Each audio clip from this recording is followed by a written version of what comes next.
کیا مودی پاکستان آ کر دوستی کا اعلان کرنے والے تھے؟ جنرل فیض کی وجہ سے مودی کیسے راضی ہوئے؟ کیا عمران خان نے سب پر پانی پھیر دیا؟ کیا سچ میں پاک بھارت تعلقات میں بہتری آنے سے متعلق ایک بڑی پیش رفت ہونے والی تھی؟ نریندر مودی بھی دورہ پاکستان کے لیے راضی ہو گئے تھے، یہاں تک کہ یہ فیصلہ بھی ہو گیا تھا کہ بھارتی وزیر اعظم اپنے پاکستانی ہم منصب یعنی عمران خان کے ساتھ دوستی سمیت بہت بڑے اعلانات کریں گے۔ لیکن پھر عمران خان کو کس نے ڈرا دیا تھا؟ یہ تمام دعوے سینئر صحافی اور تجزیہ نگار جاوید چودھری نے اپنے کالم میں کیے ہیں۔ انہوں نے لکھا ہے کہ فوج نے 2020 میں نریندر مودی کو پاکستان آنے کے لیے بھی رضامند کر لیا تھا۔ یہ کارنامہ جنرل فیض حمید کا تھا۔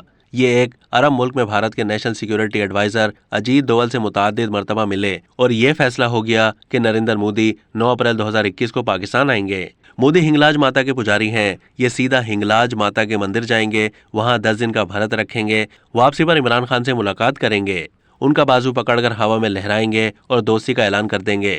نریندر مودی اعلان بھی کریں گے کہ ہم تجارت بھی کھول رہے ہیں، ہم دونوں ایک دوسرے کے ملک میں مداخلت اور دہشت گردی نہ کرنے کا اعلان بھی کرتے ہیں، اور کشمیر کا فیصلہ ہم 20 سال بعد مل بیٹھ کر کریں گے۔ یہ فیصلہ ہو گیا، لیکن عین وقت پر شاہ محمود قریشی نے عمران خان کو ڈرا دیا۔ ان کا کہنا تھا آپ پر مہر لگ جائے گی، آپ نے کشمیر کا سودا کر دیا۔ وزیر اعظم پیچھے ہٹ گئے اور یوں یہ دورہ کینسل ہو گیا۔ اب تک کے لیے اتنا ہی۔ مزید معلومات کے لیے ڈیلی جنگ کے یوٹیوب چینل کو سبسکرائب کیجیے۔